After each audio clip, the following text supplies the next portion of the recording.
Update. I believe my parents resent me for starting my own family. Original post. I had somewhat of a revelation this weekend. I'm still processing how I feel about it and considering if I should confront my parents. Anyway, I, 40 male, came from a big family. I'm the second oldest of 9 kids. My older sister Jane is just a year older than me. There is a 6-year gap between me and the next sibling. Then my mom had a kid every 2 to 3 years. Since Jane and I were the oldest, we always helped with the little kids and the chores around the house. In fact, it was common for my parents and other adults to refer to us as Jane and Opie and the kids. It's like Jane and I were not considered children. It's more like we were 2 other adults living in the house. We were homeschooled, so we were home all the time. Part of my job is that I would wake up, make breakfast for the kids, then get them started with their school or activities before I started my own schoolwork. Jane would sleep in because she was more of a night owl, and it was her job to help at night with the baby because there was always a baby. Jane and I did most of the chores around the house. We took turns either cleaning the kitchen or doing the laundry, of which there was a lot. I did all the guy stuff, like mowing the yard and taking out the trash. As I got older, I would delegate some of these chores to my younger brothers, but it was still my responsibility to make sure it got done. Once I was old enough to drive, I would run errands and take the kids everywhere. I can't tell you how many times I would take the kids to things like playdates or doctor's appointments. I would often tuck the kids in bed and tell them stories. To me, these things were all just normal, but looking back on it, I was more like a second dad to the kids than a brother. Jane and I did have a lot of freedom as teenagers to go out with our friends if the chores were done. We didn't have cell phones back then. If we wanted to go out, we would just tell our parents we were going, and they didn't care, as long as we were back by the next morning. I moved out when I was 20, but I still spent a lot of time at my parents', and one of my younger siblings was almost always at my house. One brother, JJ, pretty much lived with me since he was 14 because he and our mom didn't get along. When JJ was 17, he got in a wreck and he called me instead of calling dad because I was just the one who handled those kinds of things. During all of this time, my parents always talked about how important it was for Jane and I to help with the kids because they were so busy with their ministry.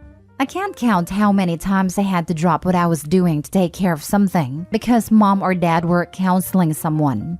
Sorry, I feel like I'm rambling. I hope I have painted an accurate picture of my childhood. Let's move on. I had not really dated much, but when I was 25, I met and started dating Anne. We fell in love fast and got married less than a year later. My younger siblings love Anne. She's a great cook and hostess. Our house became the hangout spot. My younger siblings even started calling her Mama Anne, something they still do to this day. We have now been married 15 years and have 2 kids of our own. My mom and Jane, though, did not like Anne. Jane and Anne get along okay now, but Anne and my mom do not have a good relationship. I never understood why, but I think I have finally figured out it's because they see it as Anne having taken me away. As Anne and I focused on our relationship and started a family, I spent less and less time doing things for my parents. My dad liked Anne at first, but over the past few years, their relationship has soured. Throughout the years, my dad has made comments to me about keeping up my responsibilities. One time he called me about one of the younger kids who had gotten in a fight with my mom and said, "You better get your brother and change his attitude. It's not okay how he treated your mom, and you were going to make him apologize." A few years ago, Anne and I set some boundaries with my parents, telling them we were not going to raise or discipline their kids. Our home is always open to my siblings, but we no longer let my parents try and use us to straighten them up. My parents have not taken this well. About a year ago, Anne injured her foot and couldn't walk for a while. Just as she was getting better, I was diagnosed with kidney disease, which then turned into kidney failure. I've had several surgeries with another one coming in a few weeks. It's been a rough year, and during this time, my parents have not only refused to help, they have actively made things harder for us. Things like promising to help with our kids but then canceling at the last minute, usually because something ministry-related came up. Then recently, my sister-in-law who lives in another state had a baby, and my mom has been staying with her and helping for the past 6 weeks. My sister-in-law has said that mom is a godsend and is so wonderful. My dad has gone to help every weekend. This hurts me because my mom wouldn't give us a single night to help with our youngest when he was born. Anyway, I'm sorry this post has turned out longer than I thought it would. I needed to get some of this off my chest. This weekend, I was talking to another sister and telling her how I don't understand why mom and dad don't treat me like they do the rest of the kids. Even Jane. It's like I'm not one of their children. And it just kind of hit me that they resent me for getting married and starting my own family and leaving them to raise their own kids. Part of me is relieved to finally realize why they treat me like they do, and part of me is sad. I'm kind of scared about this upcoming surgery, and I really wish I had a parent I could talk to about it. But I don't feel like I have parents, just some people that I co-parented my siblings with. Now for the top comments before reading the update. Your parents used religion as an excuse not to parent. Extremely bad parenting, and it was wrong expecting you to do the job they should have been doing. Your parents need a wake-up call about their selfishness. Hit them hard with what they have done wrong, then go no contact, as you don't need that kind of negativity in your life. That's hard to hear, but you might be right. Those selfish, horrible people who used and enslaved you do not deserve to have a relationship with you. How nice it would be if their congregation heard about how they treated you as a slave and now won't lift a finger to help you. How unchristian of them. You should write a book. Maybe your younger siblings can help you, where your own parents failed you. I had a friend in a family of 10 kids. They were very religious, but not homeschooling. I'm not even against homeschooling. It's just that a lot of parents don't follow through and just use the kids for errands at home. Anyway, the 2 oldest were the caretakers for the rest. The oldest left the family and they have cut her off. I think you are absolutely correct in assessing their view. I was the oldest of 9 in a homeschooling family, and I'm honestly surprised that Opie was just as much a caretaker as Jane. In many families like mine, and I knew a bunch of them many even bigger than mine, the oldest male is a magical unicorn being who can do whatever he wants and be supported, while the oldest female deals with absurd expectations of living their lives as a martyr for the sake of their family's well-being. I don't wish the experience Opie described on anyone. However, the thing I noticed that surprised me is that, at least his parents were equally crappy to both Opie and Jane. I'm so sorry, Opie. It's also unfair. Your parents basically cranked out babies for you and Jane to raise, while they got to look pious with their ministry. But at least your siblings love and value you. You and Anne sound wonderful. Anne is the most amazing person ever. I love her so much. I think she is more of a mom to my siblings than our mom ever was. Now for the update. Thanks to everyone who engaged with my last post. It has been therapeutic. This post is a brief update and then I will answer some questions. So, I spoke with my wife Anne about it last night. I said something along the lines of, I've realized that my parents resent me for starting my own family and not helping them as much, and that is why they treat me so differently. And I think you've been trying to gently tell me this for years, but I was too dense to get it. We were sitting in the bed at a time, and she leaned over and patted me on the head and said, "You are so pretty." I laughed for like 10 minutes. It was a great emotional release. A lot of you said she sounds wonderful, and she really is. I just can't express how much I love her. About Jane, my older sister. Jane did get married and start a family about 2 years after I did. Jane and I had a falling out and didn't speak for several years, but we are okay now, just not very close. Our falling out was more about religion than anything. She is very religious like my parents, while I am not. I am religious and we attend church, but it's not our whole life like it is for my parents and Jane.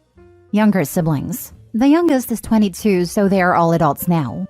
The second to the youngest passed away several years ago, so there are 8 of us now. I am very close with all of my younger siblings. They still come hang out at my house all the time and they are all great aunts and uncles to my kids. All of them, including Jane, are upset with how my parents treated me this past year. Help with my kids. While I am disappointed in my parents for not helping, I do not need their help. Anne and I have close friends, plus we both have siblings that help. Anne's parents live far away, but they help when they can. We really are okay, and feel very blessed and loved with all the help we have received. Therapy. Part of my kidney treatment plan includes access to a therapist and I love her. She has been great in helping me learn to live with an illness. I'm not sure if she is the right person to speak with about my parents, but I will ask her and see if she can refer someone if not. I will wait until after my surgery to bring this up, as I need to just focus on that right now. Setting boundaries. When I say my parents won't help, it's not that they say they won't help.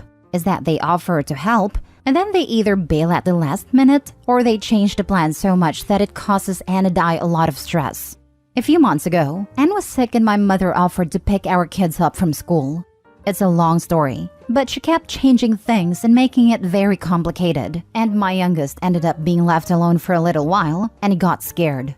After that, I had a harsh talk with my parents and told them how disappointed I was in them and how I needed to focus on my health and they were making things worse. I told them they are not allowed to take my kids anywhere and they are not allowed to just drop by at my house, and in fact, they were not even allowed to offer to help. Because my mom doesn't take no for an answer and will nag until she wears me down.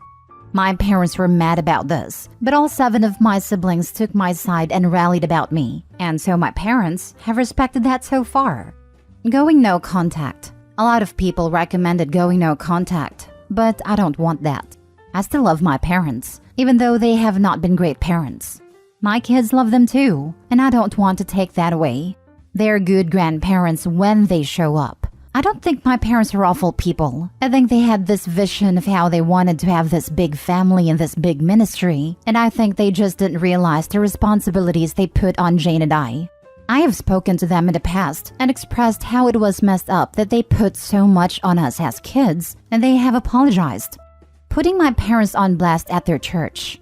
Several people recommended going to their church and telling people how they have treated me. You don't understand this church. They would praise my parents for putting God and the ministry above everything else. These super religious people are crazy. I guess that's it for now. My surgery is in less than 2 weeks, so I'm going to focus on that.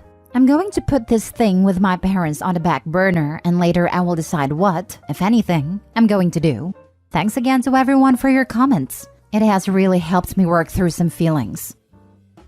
Make sure you have a will set up and your wife is POA, and that in no way if you pass after the surgery that your parents can claim anything of yours, including access to your children. Great advice. We got a will a few years ago. Good. I'm sorry that you have to think about that, but at least you're prepared. I hope the surgery goes well and you feel better. Not a therapist myself, but rather integrated with someone dealing with issues. You may want to bring this up with her just to give her background information and get the referral process started. A simple, I know we don't have time to deal with this now, but some background information on me is ... Once we get to a slightly less busy time, I'd like to get a referral to someone appropriate for this issue. Knowing about these issues may impact how they deal with your current issues, and referrals can take forever to process. Okay, I will do that. I'm meeting with her on Monday. I will bring it up. Thanks. I'm going to say something you should repeat to your therapist. Having part-time good parents mean they were all the time bad parents. Now, just repeat that to your therapist and they will understand. Let me explain. If you're a parent, you don't get time off or get to turn it off just because it's inconvenient. Think about your own life. You have a serious illness. Have you ever slacked off in your care of your kids? Probably not. It might have changed how you did things, but you were still a good parent 99% of the time. 1% for times when we mess up. I hate to say this, but those good parent moments were nothing more than show. It's a form of gaslighting. Last story. My mom invoiced me and my sister for the expenses of raising us. Our household always revolved around money, even though my mom made more than enough money and we are not struggling by any means. She complained about every single thing she had to buy for us. Everything. Food, clothes, medical expenses, toys, laptops and phones, school costs, everything. We always knew exactly how much we were costing her, and we didn't dare ask for unnecessary things like leisure activities or expensive toys or hobby supplies. We started working very young, and she manipulated and guilted us to give her all the money we earned to pay off what we owed. When I turned 18, she completely cut me off financially, but kindly offered to let me rent my bedroom out for her and sent me an invoice of every cent I've ever cost her, totaling over $700,000. She billed me for Christmas and birthday presents. She even billed me for her medical expenses for the pregnancy and delivery. and wanted me to back pay rent to live in the house from birth. She did the same to my sister 2 years later when she turned 18. We were supposed to pay her back over time, starting the day we turned 18. Both of us were still dealing with a lot of internalized guilt from her constant manipulation, so we actually did pay for a while. Aside from necessary expenses, our entire paychecks were going to her. We rented our bedrooms in her house, and she separated her food, cleaning supplies, cookware and tableware etc. from ours, and charged us to use them. She generously included the use of the household appliances in our rent. It wasn't until I was 21 and my sister was 19 that enough people had told us this whole arrangement was unhinged that we finally snapped out of it. We moved out together and have stopped paying our mom or even contacting her at all. I'm glad you and your sister finally moved out. People like this amaze me. Why even have children? You didn't ask to be brought into this world. You owe her nothing. Did the mom have to pay back her mom, Opie's grandmother, for being erased? What kind of insane logic is this? Cripple your kids with debt from day dot is a surefire way to teach them good monetary skills later in life? Or just straight up so obsessed with money they charge everyone and anyone? Wait to set an example. Right, it seems she needs to be met with the same type of treatment. Speak to a lawyer and find out how much roughly you could sue her for damages to your mental health and emotional well-being. You did not ask to be born, nor did you ask for any presents or other things she bought.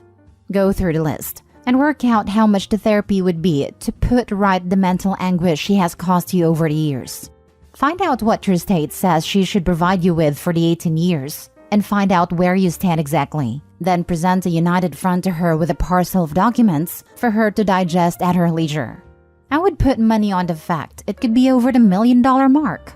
Watch her face fold and tell her to have a nice life. We will call it even. Every time she has said things like that, she has taken a toll on your health, and within the law, she could be made to pay. The last thing she would expect is that. I wish you both a lovely life the heck away from her negative crap. We don't have enough money to sue, and she knows that. She's a lawyer, so I can't imagine a world where we'd win this kind of lawsuit against her.